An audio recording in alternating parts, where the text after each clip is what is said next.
హైదరాబాద్లో మేయర్ పీఠానికి big bullet దిగిందనే చెప్పొచ్చు. ఎందుకంటే సైబరాబాద్, మల్కాజ్గిరి మొత్తం మూడు ముక్కలైందని మాట్లాడుకుంటున్నారు. జీహెచ్ఎంసీ ఎలక్షన్లు కూడా రాబోతున్నాయి. చూస్తే పెద్ద పీట పడుతుందని చెప్పొచ్చు.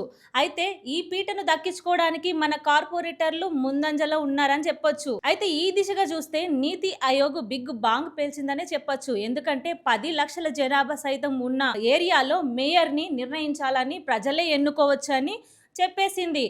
అయితే చాకచక్యంగా మొదలుపెట్టిన ఈ పని మరి ఏ వైపు పోతుంది, ఎటు పోతుందో అర్థం కాని పరిస్థితి. మరి ప్రజలు ఈ పీటను దక్కించుకోవడానికి ఎవరిని నిర్ణయిస్తారో అనేది వేచి చూడాల్సిందే. ఇప్పుడు మేయర్ పదవికి ఎంతమంది పోటీ పడనున్నారు? ఒకవైపు బీజేపీ, బీఆర్ఎస్, కాంగ్రెస్ ముందంజలోనే ఉంది. ఇప్పుడు అధికారంలో ఉన్న కాంగ్రెస్ ని నిజంగా దక్కించుకునే ప్రయత్నం చేస్తారా లేదా? ఇప్పుడున్న కాంగ్రెస్ కి పోటీ బాగానే ఉండొచ్చు. ఎందుకంటే జనాల మీద నెగిటివ్ పాజిటివ్ అనేది ఎప్పుడు పడుతూనే ఉంటుంది. ఇప్పుడున్న కాంగ్రెస్ కి అయితే ఖచ్చితంగా నెగిటివే పడింది. హైడ్రా వల్ల రేవంత్ రెడ్డి సర్కార్ మోసం చేసిందని ప్రజలు చాలా ఆందోళన పడుతున్నారు. ఒకవైపు మూసి నది, ఒకవైపు గాంధీ విగ్రహం, ఒకవైపు హైడ్రా. ఇవి చూసుకుంటే ప్రజలపైన ఎలాంటి విపరీత పరిణామాలు ఏర్పడ్డాయనేది చూడొచ్చు.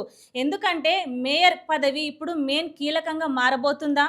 మరి ఏమవుతుంది? బీఆర్ఎస్, కాంగ్రెస్, బీజేపీ మరి ఏది ముందంజలో ఉండబోతుంది? ప్రజలు ఎవరిని ఎన్నుకుంటారు, ఎవరికి అధికారం ఇవ్వబోతారు అనేది వేచి చూడాలి.